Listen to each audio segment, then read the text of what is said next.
Fala pessoal! Imagina que você é um estudante de artes, mas seu trabalho ganha vida e quer a sua vida. Pois este é o anime de terror Junji Ito Collection, Histórias Macabras. E sabemos que com esse nome, a única coisa boa será o fim, mas não dos personagens. E eu sou F, o estudante ferrado. Então vamos recapitular.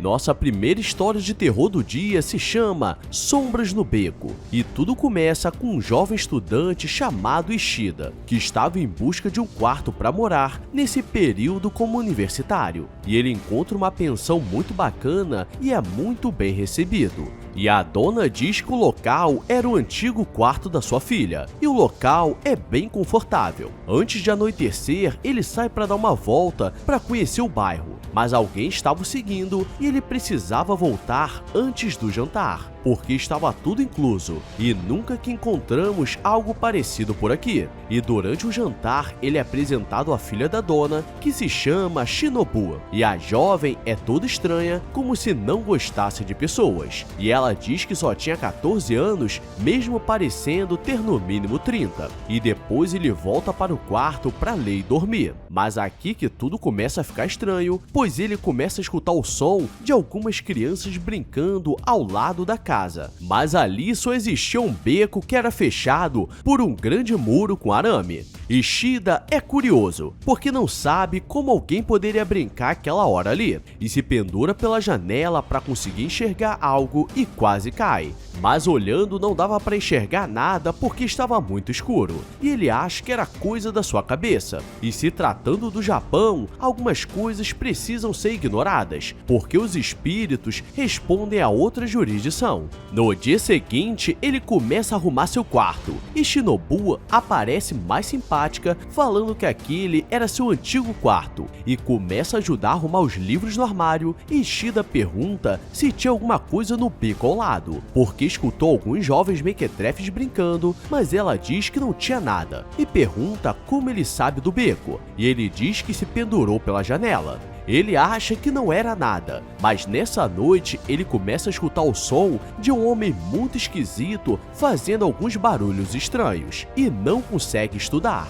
E é aqui que o mistério começa a ser velado, porque voltando da faculdade, o homem o para e diz que há 10 anos ele morou naquela pensão e nunca esqueceu o que viu ali, porque havia uma janela que dava para o beco e 3 sombras de crianças ficavam brincando durante a noite, e havia um alçapão onde seus corpos estavam escondidos. E Ishida acha que ele estava maluco, pois no quarto não havia janela para o beco. Chegando no quarto, ele fica pensando o que o estranho falou e tira o armário, e ali realmente tinha uma pequena janela para o beco, e nas paredes havia algumas sombras de 3 crianças e mais 3 adultos. E galera, qualquer pessoa nessa situação fingiria que não viu nada, mas ao invés disso, ele desce por uma corda que estava na janela, parecendo uma armadilha.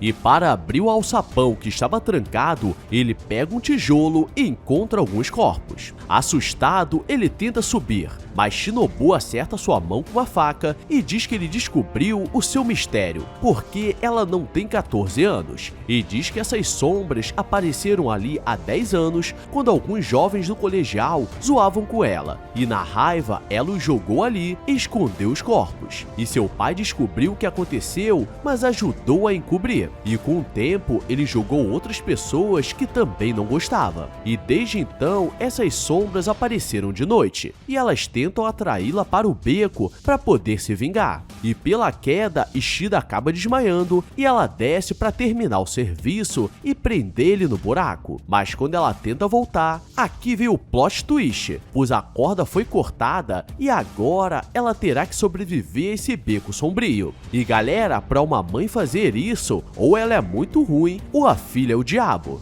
E se você chegou até aqui e não quer ser pego no beco escuro e suspeito, então deixa sua curtida e se inscreve com o sininho ativado, porque as histórias ainda não acabaram, pois nossa próxima história se chama Manequins. Uma jovem estudante vai buscar seu amigo Shimada na sala de artes, mas ele quer ficar para ajudar seu professor de artes, que precisa entregar uma exposição para o dia seguinte. E ele diz que queria ver como ficariam essas obras, e o professor começa a explicar que ele estava construindo manequins de vários corpos com poses diferentes, porque queria fazer uma arte diferente, pois sem a cabeça as possibilidades são maiores, e seria diferente das grandes artes criadas, onde apenas uma expressão facial, e seus estudantes ficam entusiasmados por ele ser um gênio. No dia seguinte, Saori chega no colégio e está uma grande fila na frente, pois aconteceu um falecimento, e por acaso foi o professor de artes, mas só encontraram seu corpo sem a cabeça. E ninguém sabe o que aconteceu, mas ela lembra que Shimada ficou para ajudar, então ele com certeza saberia de algo. E galera, isso seria o suficiente para informar a polícia, mas como o terror tem que continuar, ela vai na casa do Shimada para saber se ele estava bem, e ele aparece com luvas e uma máscara falando que nunca esteve melhor, e começa a elogiar ela, falando que ela tinha um rosto muito bonito. Shimada diz que estava apaixonado por ela e queria mostrar algo, porque o professor ainda estava vivo e sabe onde estava. E eu já teria corrido, mas ela decide o seguir até o colégio, escuro e fechado. E antes deles chegarem, duas estudantes passam para buscar um trabalho que esqueceram na sala de artes. O problema é que elas começam a escutar um som de passos, e quando a porta se abre, era o professor, mas ele parecia um pouco morto, e essas duas ficaram de estatística. Saori é levada para a sala de manequins, mas estava vazia, e Shimada tranca a porta e diz que a arte está em ter muitas expressões, e ele tira a máscara e revela um manequim que estava guardado. Estava usando a cabeça do professor, e no desespero ela pega um banquinho e acerta Shimada, e seu corpo se quebra porque ele é feito de gesso, e sabendo disso, é só sair dando paulada em geral, mas ela prefere sair correndo pelo colégio escuro e sombrio, e por todo lado que ela ia estava cheio de manequins com facas. Ela consegue se esconder em uma sala, mas não olha para trás, e vários manequins estavam brigando para ter a cabeça das duas jovens que chegaram mais cedo. E essa é mais uma jovem que não vai ter um final feliz, porque para ser feliz precisa ser inteligente, e essa daí só faz burrice. E galera, essas foram nossas histórias de hoje, e se você quiser ver mais animações aqui, então deixa sua curtida e se inscreve, e comenta um filme animado, série ou anime, porque eu estou nervoso. Agora eu vou nessa, obrigado a todos e fui!